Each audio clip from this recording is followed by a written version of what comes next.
Y en este segundo bloque de Medio de Noticias ya estamos recibiendo a la designada ministra de Vivienda, Cecilia Cairo, a quien ya le damos la bienvenida. Un gusto que estés acá esta mañana. Para mí también, Pilar, un gusto de verdad. Bueno, que además con experiencia, había muchas posibilidades, pero bueno, experiencia en el plan Juntos, en el plan de mejoramiento de barrios, ya conocés, no te sorprende, no tenés que andar recorriendo el ministerio. No. En el periodo de Tabaré, el último, con quien era ministra Neida de León, formaba parte del equipo y estaba encargada de los programas de precariedad.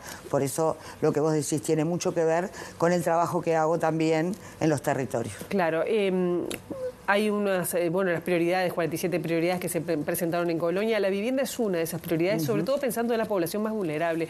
¿Cuáles van a ser, pensás, las primeras acciones? Sabemos que estamos en un momento de transición, pero si pensás en las primeras acciones, ¿cuáles serían?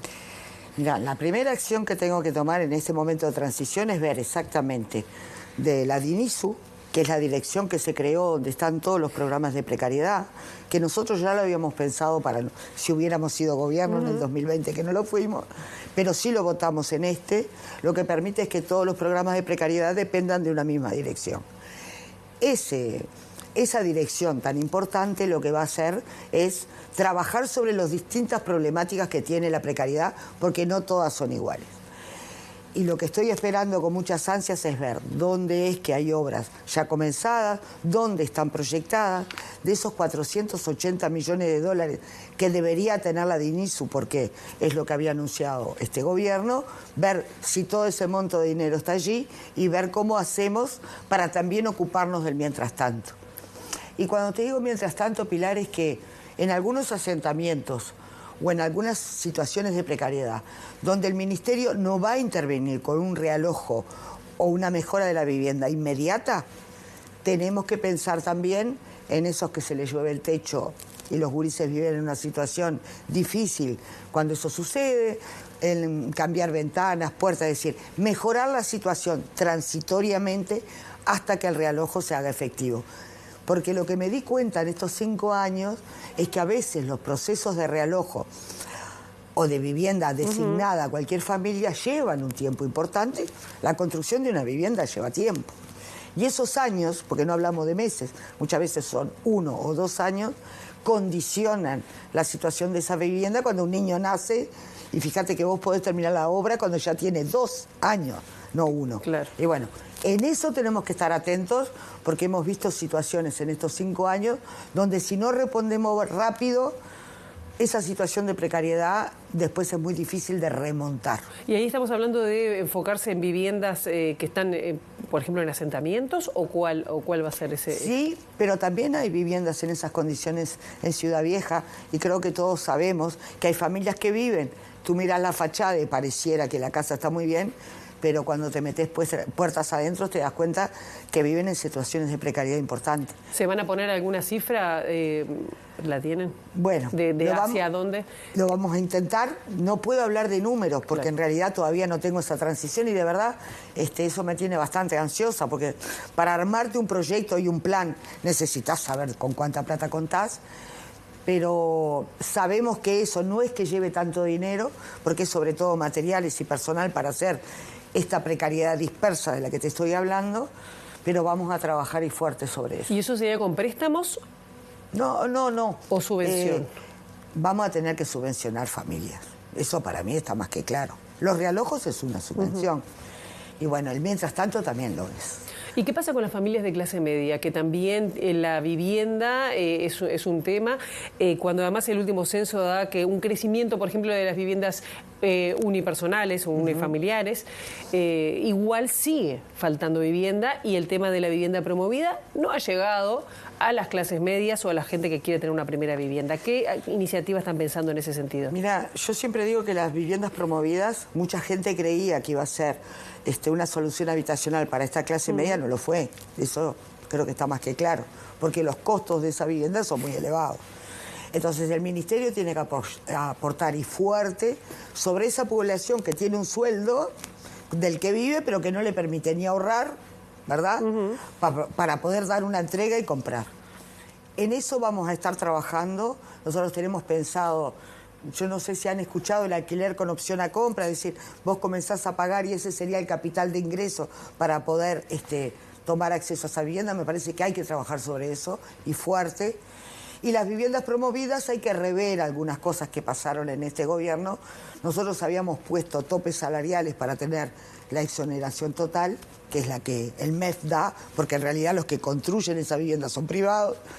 Eso se sacó y creo que hay que volver a discutir esto porque me parece que la exoneración completa del Estado a viviendas construidas por el privado tiene que tener una contrapartida que nos permita ayudar a trabajar sobre ese déficit habitacional que todos conocemos. Sí, parece que por lo menos algunas críticas de algunos colectivos dicen que esa promoción sirvió para las empresas y una mercantilización, ¿no?, de las viviendas no le llegó a la gente. ¿Eso se va a rever, ese tipo de condiciones? Y por eso te estoy diciendo, había una normativa que permitía quedarnos además con un 10% de esas viviendas construidas para que el objetivo de la población, Ministerio de Vivienda, que no es solamente la precariedad, también son la clase media, tuviéramos acceso a ese 10%, es decir, que nosotros como ministerio pudiéramos tenerlo antes que ponerlo en el mercado. Eso ya no está más, hay que trabajar sobre eso, hay que volver a instalarlo, porque para darte un ejemplo y que la gente lo entienda, Nuevo Centro, las 3 torres que hay en Nuevo Centro, en el shopping.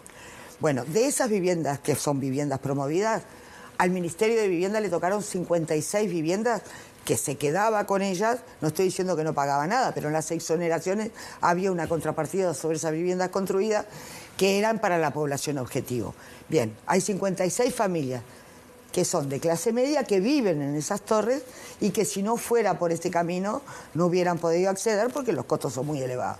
Bueno, hay que seguir trabajando sobre esto, más allá que sabemos que es el privado el que lo construye, para dar posibilidades también de tener un lote de viviendas en ese lugar que nos permita también pensar en estas familias que son muy importantes. Hace unos días estuvo el vicepresidente de FECOBI, Hugo Montaño, y hablaba de, bueno, estuvimos hablando de las cooperativas, ¿no?, de las demoras que hay en escriturar, es decir, entre que les conceden el préstamo y finalmente les terminan de dar esa plata. ¿Cómo van a trabajar con el tema de las cooperativas? Que fue Uruguay un país señero, digamos, ¿no?, de avanzada en esto. Y bueno, es verdad, hay un montón de cooperativas que están esperando escriturar, que quiere decir, ya pasaron por el sorteo, ya se les adjudicó el préstamo y tienen que escriturar para la entrega de ese préstamo. Ahí hay una lista de espera bastante importante y tenemos que trabajar. Lo primero que hay que hacer en cooperativas es trabajar sobre estas que no escrituraron para poder entregar los préstamos y que empiece a funcionar el sistema cooperativo como funcionó en su momento. Me parece que esa es la primera acción importante. ¿Se empieza a destinar más dinero, más fondos? Y bueno, eso es lo que tenemos que ver. ¿Cuánto está comprometido? ¿Cuántos tenemos en lista de esperas de cooperativas que ya cumplen con todos los requisitos? Es decir, que el proyecto ejecutivo está aprobado. Todo ese pasivo hay que verlo bien, y esto forma parte de la transición, para ver hasta dónde podemos ir y cómo debemos etapabilizar los siguientes procesos. Porque es cierto también que más allá que este gobierno dice que estamos mejor, los números nos llaman bastante la atención y tenemos miedo que todo lo que se supone que hay como fondo no estén. Así que hay que esperar, tener todos los datos y a partir de ahí poder hablar con certeza y compromiso de lo que pensamos hacer. Pero si me preguntás, para el Frente Amplio la cooperativa es un sistema de acceso a la vivienda que es fundamental. Y por supuesto forma parte de la historia de mucha gente que vive y que además es algo que para el resto del mundo es muy importante. Hemos logrado generar ese acceso a la vivienda con préstamos rotatorios que permiten que muchas familias tengan acceso a lo que quizás, si esto no existiera, y saco el quizás, seguramente si esto no existiera no podrían acceder. Te corté con respecto a lo de las cooperativas. Me decías que estaban estudiando por dónde van a ir o cuáles van a ser las prioridades. Lo que estamos estudiando es ver cuántas estaban sin escriturar, porque hace un año y medio había más de 100 que tenían que escriturar y tener el préstamo. Estamos tratando de ver ahora a qué cifras llegamos, porque escrituraban de a 2 por mes, lo que quiere decir que enlentece muchísimo los procesos. Y bueno, eso es lo primero que tenemos que ocuparnos, los que ya tienen el préstamo, pero en realidad no pudieron obtenerlo, no tienen la plata para poder empezar la obra, y ver cuántas están a la espera de poder entrar en el sorteo, porque eso nos va a permitir saber cuánto capital se precisa para poder otorgar esos préstamos que están pendientes. Una de los reclamos de la sociedad civil tiene que ver con la convocatoria, con mayor participación, sociedad civil organizada con respecto al tema de vivienda, ¿no?